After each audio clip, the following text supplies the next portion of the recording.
Today's sponsor is Project Pals, an amazing collaborative workspace for students to create and work with projects. Stay tuned at the end of the show to learn more about getting started for free and how I'm using Project Pals in my classroom.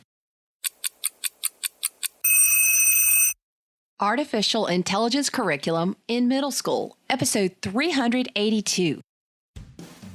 The 10-Minute Teacher Podcast with Vicki Davis. Every weekday, you'll learn powerful, practical ways to be a more remarkable teacher today.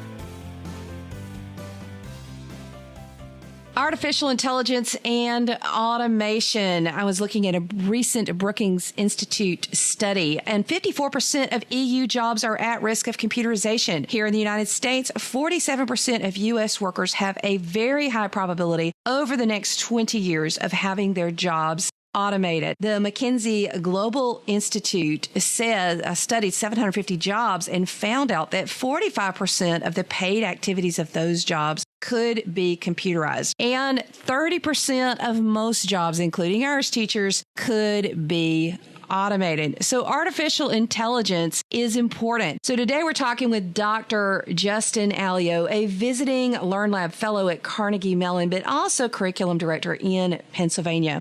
Now, Justin, you have come up with the first artificial intelligence curriculum in middle school. When people ask you why, what do you tell them? Well, it's pretty easy. Our middle school principal wanted to challenge himself and challenge our students and our staff to really dig deep in STEM education and data literacy. And this was a conversation we had back in the spring of 2018. And so we looked at STEM inquiry and data literacy. We kind of looked at different programs that are being offered. And right about around that time in the spring of 2018, a lot of things happened. First, Carnegie Mellon University, who at the time in the spring came up with the first bachelor's degree in artificial intelligence in the country. So that was intriguing to us. But also you saw a lot of commercials on TV like Microsoft with Common talking about AI. You're just hearing a lot of talk around AI. And so we started looking into what is AI, and we realized that it's STEM inquiry, data literacy, and some other factors. And we said, well, Pittsburgh was one of the leaders in artificial intelligence at Carnegie Mellon University in the 1950s and present day. And there's a lot of new startup companies in AI in Pittsburgh. Let's look at starting a program of artificial intelligence. And so what we did, we interviewed a lot of the teachers, and we looked at a lot of the companies and universities in Pittsburgh, and a lot of them were interested in doing AI. And so we decided to, let's go ahead and partner with some of these organizations. And just like how AI hinges on data collected, Montour's AI success, we learned will only hinge on the collection of shared stakeholders.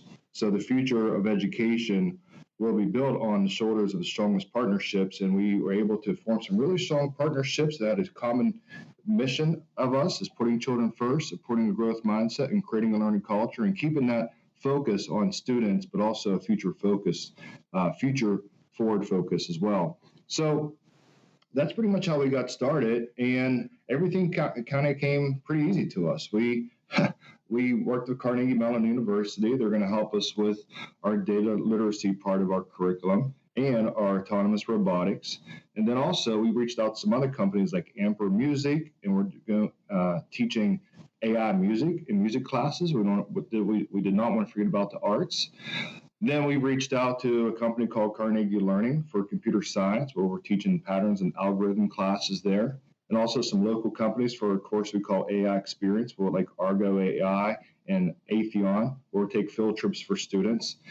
And last but not least, when we wanted to talk about AI, we wanted to talk about ethics. We wanted to make sure that we had a real strong ethics program, because you hear a lot of these things, how AI is going to take over the world, like you said, take jobs or build these giant robots that are going to destroy mankind. So we really wanted to tackle ethics and do what was right. So we were really lucky that MIT reached out to us, and they're actually will be in the school district this fall and spring to help us design an AI ethics course for all 5th, 6th, 7th, and 8th graders in our middle school of about 1,000 students. So we have some other programs, but that's the majority of our programs. And we wanted to do this because we realized that innovation starts and ends with people.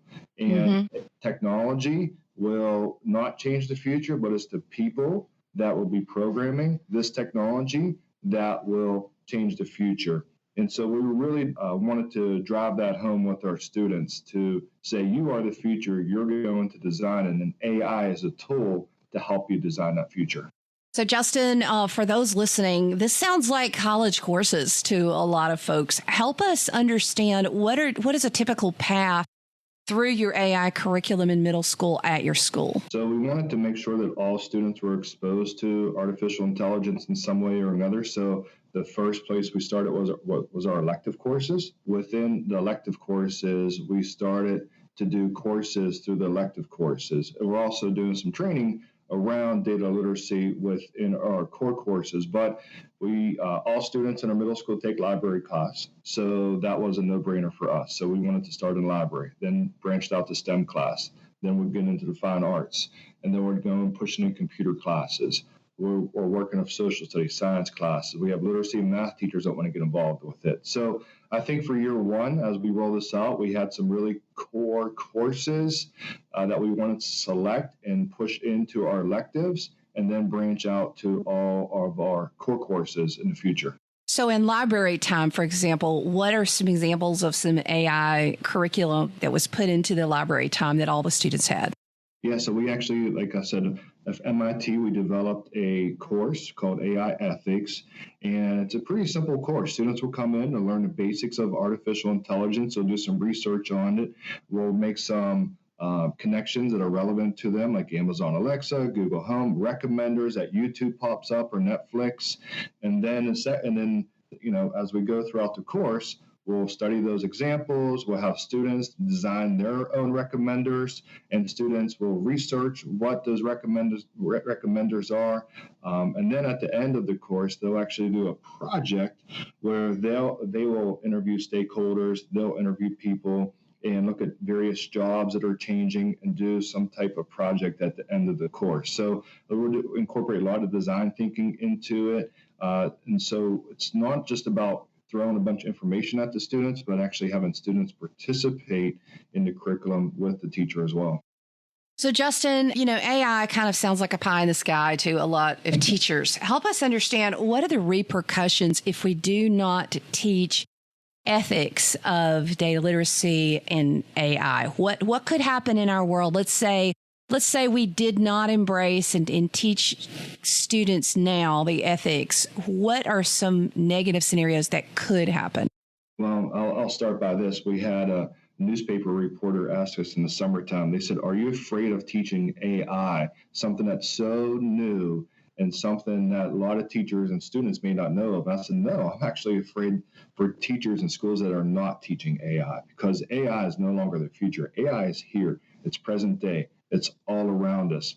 And there are students sitting in our schools today, sitting in seats, sitting in middle schools today that could and will probably have a cure for cancer, probably will have an idea that's going to really shock the world. And using AI could be that tool that they could use to do those things. And a great example at the University of Washington in computer science and engineering, they are working with a local hospital to really look at cures to solve leukemia cancers at the hospital. And there's some news stories out there right now where they take all 40 years of data that's collected, and they're looking at different ways to identify cancer early to move forward. Without artificial intelligence, that couldn't exist. And so, like I said, there are students today in our classrooms that are sitting there, and they have the ideas. And just like we gave these students access to the internet and other technology, AI is that technology that really will define the future of mankind. And I strongly believe that. Yes, and if people want to understand the impact of AI, all they have to do is think of this word, robocallers. That is what we're dealing with. They sound like people, and they're really robocallers. And it's a shame, because right now we have the unethical use of robocallers, and many of us can't even use our phones anymore because we're getting all of these calls, and people who are important don't get through because of the misuse of this particular AI technology that we've not gotten out ahead of. So, Justin, as we finish up, how can people learn more about what you're doing? Where can they go to investigate and see how they can bring something like this to their school? Yeah, absolutely. So obviously we just started this school year this fall, and one of the things we want to do is open source everything we do. So for example, MIT or AI ethics curriculum at the end of the school year, we will open source this somehow, some way, so other teachers and educators can use this in their classrooms. Also, we're going out doing a lot of talks and bringing our AI expert teachers and partners to educate other educators why AI is so important. We'll be at the TRETC conference coming up in November. The OETC conference, the Ohio Educational Technology Conference, is February 12th, 13th, and 14th, and that's in Columbus, Ohio.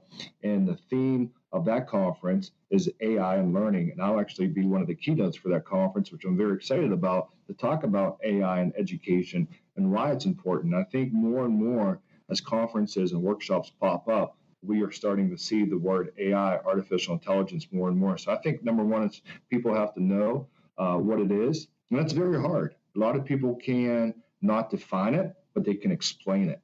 And so, which is a good first step. So we kind of start defining it, what it looks like. Like you said at the beginning, there's a lot of statistics out there, how it's going to impact jobs, how it's going to impact industry, how it's going to impact in education. So I think just being aware of it and trying to find those ways that we can easily introduce AI to students, because at the end of the day, we have millions of students in this country, and those millions of students will graduate.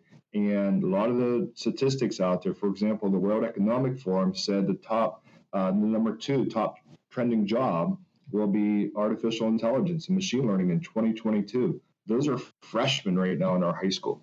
And if we're not teaching that, how are these freshmen going to be prepared for that top trending job? So just like you said, be aware of the statistics out there. What is AI? And look at the really big impact and start thinking, this maybe is not going to happen. No, this will happen. This is happening. And to get that mindset right now and start really looking how people can introduce that. Well, a lot to think about here. Thank you, Justin. Today's sponsor is Project Pals. Project Pals has a useful classroom collaborative platform that lets you create and manage projects for your students. Right now, my students are creating and managing a project as they're creating a podcast to record powerful stories from the recent storms in our area.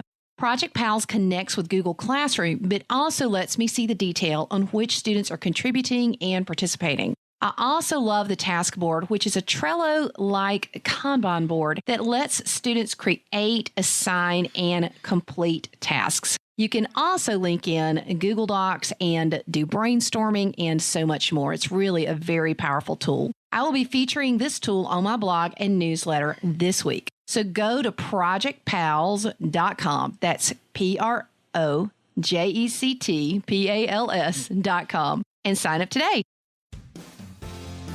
Thank you for listening to the 10-Minute Teacher Podcast. You can download the show notes and see the archive at coolcatteacher.com/podcast. Never stop learning.